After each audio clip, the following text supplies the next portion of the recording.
नमस्कार दोस्तों, आज हम आपको बृहदेश्वरा मंदिर के इतिहास, पौराणिक कथाओं और इसके महत्व के बारे में बताएंगे।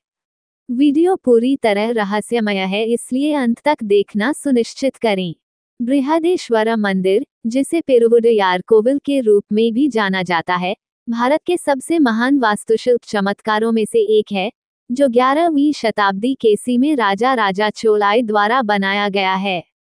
तमिलनाडु के तंजावुर में स्थित यह एक यूनेस्को विश्व विरासत स्थल है और चोल आर्किटेक्चर का एक चमकदार उदाहरण है। किंवदंती के अनुसार राजा राज चोल में भगवान शिव की एक दिव्य दृष्टि थी। उनके सपने उन्हें एक भव्य मंदिर बनाने के लिए प्रेरित करते हैं। वो एक संरचना का निर्माण इतना शानदार बनाना चाहता था कि यह चोल राजवंश की शक्ति और भक्ति का प्रदर्शन करेगा। ये तमिलनाडु के तंजावुर में स्थित है और इसे चोल राजा राजराजा चोल प्रथम ने 1010 ईस्वी में बनवाया था।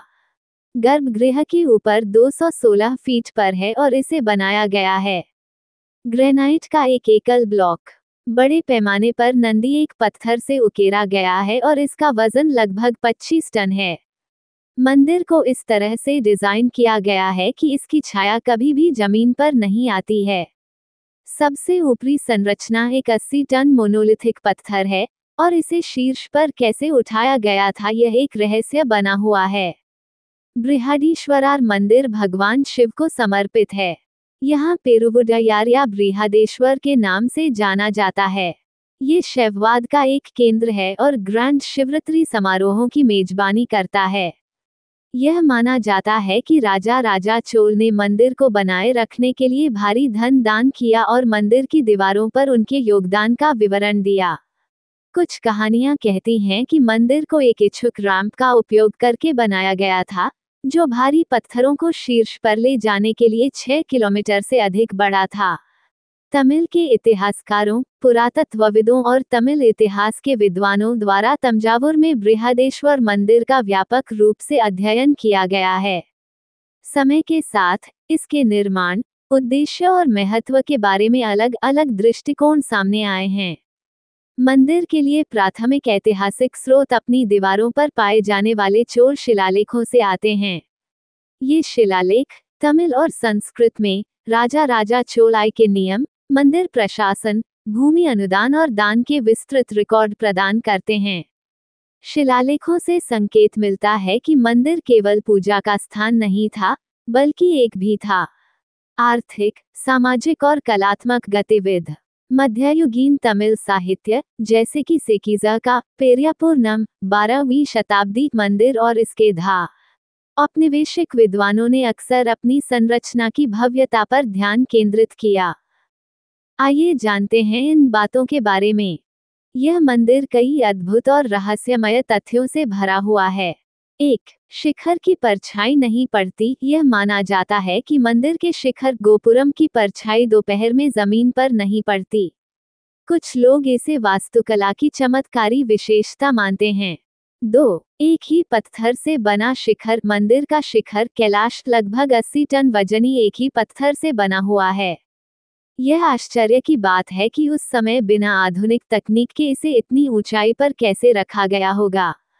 3. ग्रेनाइट से निर्मित लेकिन स्रोत अज्ञात। पूरा मंदिर ग्रेनाइट से बना है, लेकिन तंजावुर के आसपास कहीं भी ग्रेनाइट की खान नहीं मिलती। ये रहस्य बना हुआ है कि इतना भारी पत्थर लाया कैसे गया। 4. दीवारों पर रहस्यमयी लेख। मंदिर की दीवारों पर ऐसे शिलालेख हैं जो प्राचीन तमिल भाषा में हैं और अब भी शोध का विषय बने हुए हैं। 5. नटराज की छवि और संगीत सिद्धांत। मंदिर में भगवान शिव की नटराज मुद्रा में एक प्रतिमा है, जिसे देखकर वैज्ञानिक कहते हैं कि यह क्वांटम फिजिक्स के कॉस्मिक डांस के सिद्धांत से जुड़ी हो सकती है। 6. गर्भगृह का रहस्य। मुख्य गर्भगृह के अंदर इतनी जबरदस्त ऊर्जा होती है कि वहां खड़े होने पर भक्तों को एक विशेष आध्यात्मिक अनुभव होता है। यह मंदिर की बनावट और पत्थरों में छिपी ध्वनि तरंगों के कारण हो सकता है। 7. रहस्यमय चित्रकारी। मंदिर में कई चित्र और मूर्तियां हैं, जिनमें से कुछ को रहस्यमय और भविष्य सूचक माना जाता है। 8. दीवारों पर गुप्त शिलालेख। मंदिर की दीवारों पर कई ऐसे शिलालेख पाए गए हैं जिनमें चोल राजाओं के युद्ध, शासन और दान का विवरण है। कुछ शिलालेख अब भी अनसुलझे हैं। 9. ध्वनि तरंगों का रहस्य। मंदिर की संरचना इस तरह से बनी है कि जब कोई अंदर कुछ बोलता है तो उसकी आवाज कुछ खास जगहों पर गूंजती है, लेकिन बाकी जगहों पर बिल्कुल नहीं सुनाई देती। 10. कोई सीमेंट या गोंद का उपयोग नहीं। मंदिर में लगे भारी पत्थरों को जोड़ने के लिए किसी प्रकार के सीमेंट या गोंद का उपयोग नहीं किया गया, फिर भी ये 1000 सालों से मजबूती से टिके हुए हैं। 11. तांबे की परत वाला कलश। मंदिर के शिखर पर एक बड़ा कलश है जिसमें तांबे की परत चढ़ी हुई है। माना जाता है कि यह बिजली और अन्य प्राकृतिक आपदाओं से मंदिर को सुरक्षित रखता है। 12. गर्भगृह का प्राकृतिक वातानुकूलन। मंदिर के गर्भगृह में हमेशा ठंडक बनी रहती है, चाहे बाहर कितनी भी गर्मी हो। ये प्राचीन स्थापत्य कला का एक शानदार उदाहरण है। बृहदेश्वर मंदिर सिर्फ एक धार्मिक स्थल ही नहीं, बल्कि वास्तुकला, भौतिकी, खगोल विज्ञान और आध्यात्मिकता का एक अनूठा संगम है।